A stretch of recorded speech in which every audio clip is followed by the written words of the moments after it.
Today, we break down a few segments from the Michigan-Ohio State basketball game. If you haven't yet, please share and subscribe to help grow the channel, and I hope you enjoy the video.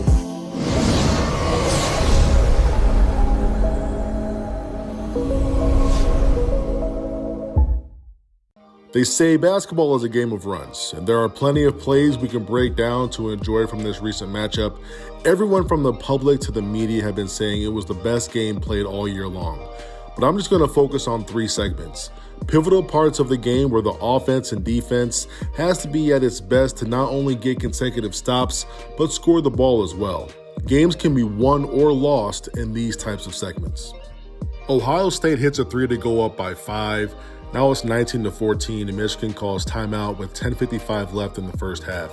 Michigan has been pretty good execution-wise out of timeouts this year, and whenever they need a basket, they make sure to get a post touch. Austin Davis gets that touch, causing Ohio State's defense to sink, and he finds himself getting double-teamed.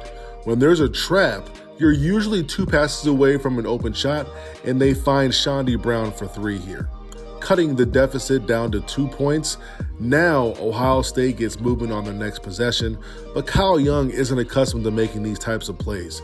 He tries to drive the slower Austin Davis, but Davis does just enough to bother the shot. Out of bounds, 9 seconds left on the shot clock, and the defense forces a turnover when their point guard steps out of bounds. Michigan tries to play through the post again, but this time with Johns on the block, Ohio State elects not to double, and he puts up a tough shot. This was a really good closeout by Shondy Brown on Ahrens. This was the 20th game Ahrens played at least 10 minutes, and this was the first of the 20 games he did not make a three-point shot.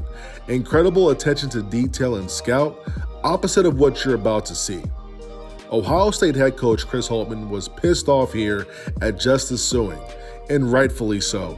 They were trapping Hunter on the dribble, not on the catch. And not only did Hunter not dribble, he's 18 feet from the basket.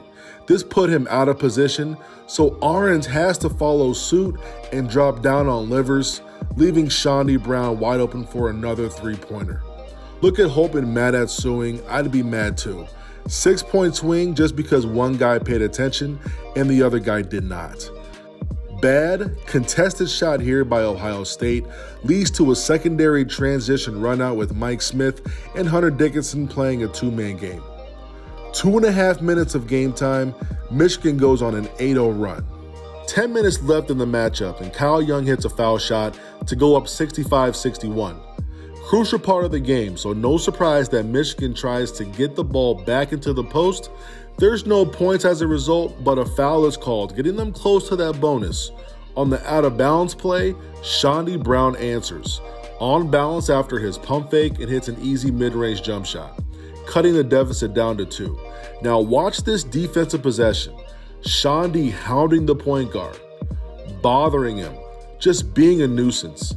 Look where Shondy is forcing Ohio State to initiate their offense. They're basically at half court and he has his back turned. He wants absolutely no parts of that. Eli Brooks does a great job getting aggressive once the point guard picked the ball up, getting the deflection, and we're off. Eli spaces to the corner, allowing bigger finishers in Wagner and Shondy to go 2-on-1 for the easy layup, tie game. Shondy being a 6'5", 220-pound mosquito again, just in the way and causing chaos, rushes Ohio State into a contested layup, and the defense gets a stop. Offensively, the ball is moving, making Ohio State work. Wagner gets fouled, shoots a 1-and-1 free throw, misses the front end, but the rule is, if the offense doesn't score, the defense can't give up points either. Eli Brooks brings pressure and causes Washington to turn it over. Then Franz uses his physical gifts and scores on 3 defenders to take a 2-point lead. Less than 2 minutes of game time, Michigan goes on a 6-0 run. Michigan is up 1 with 4 minutes left. Walker from Ohio State shoots almost 100% from the free throw line, so no surprise he hits 2 to bring the Michigan lead down to 1. As we've seen, when Michigan is hungry for a positive possession, they get a post touch. They clear the side and go right to Hunter immediately. On his second touch, he sweeps baseline, forcing Young to foul him. 1-and-1 free throws coming up, and he knocks down both. Ohio State comes down, tries to answer, going to E.J. Liddell. Dickinson gets beat, but look at this help defense on the rotation by the two seniors, Brooks and Livers, making Liddell alter his attempt at the rim, and he puts up a wild shot. Tough offensive possession. Good ball movement, passed the ball well, got penetration, just didn't capitalize. Either way, it's a 3-point game, still need to stop. This is one of the bigger plays of the game where Sewing, he threw that ball behind his back when both guys aren't paying attention. But you know what? A lot of times, the defense isn't lucky enough or they're just not in the right spot to make teams pay when things like this happen. And not only did Livers get it, he got fouled. Not only did he get fouled, he made it. And then he made the free throw. Now the lead gets pushed to 6. Ohio State needs a bucket here with under 2 minutes and 30 seconds left to play.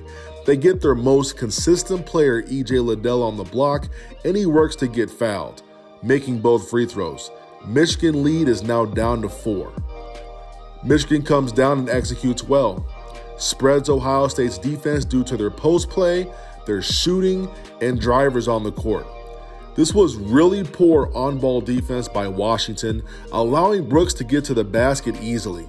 Help comes over, but since guys are stuck on shooters and Washington kind of quit on the play, once Young contested, this allowed Dickinson to get a free rebound and a free 2 points. Next defensive possession, Ohio State tries to get the ball back in Liddell's hands, but tries to back down the 7-1 center and ends up getting his shot blocked. And most importantly for Michigan, they finish the possession with the rebound. Michigan executes well here, up 6 with the ball. They use most of the shot clock. As good as Washington was on offense, he had several defensive lapses in winning time. Here comes another one. Late clock, just play straight up. He decides to leave his man and attempt to trap Isaiah Livers. Because of this, Ohio State's Walker is forced to rotate up to the next pass. Then Livers steps through, delivering a great pass to Eli Brooks to go up 8 with under a minute left. Roughly 3 minutes of game time, Michigan goes on a 9-2 run. As we all know, there's 40 minutes in a college basketball game. But we just went over 3 of the biggest segments of this game, which was only 18% of the 40 minutes. Those segments lasted around 7.5 minutes, that's it. But Michigan was a plus 21 in that short period of time. It shows you how important runs are, especially timely ones, to either stop the bleeding or get back in the game, or to make that one final surge to push the game completely out of reach.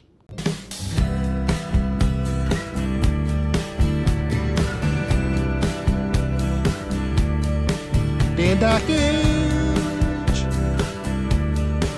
can't guard me.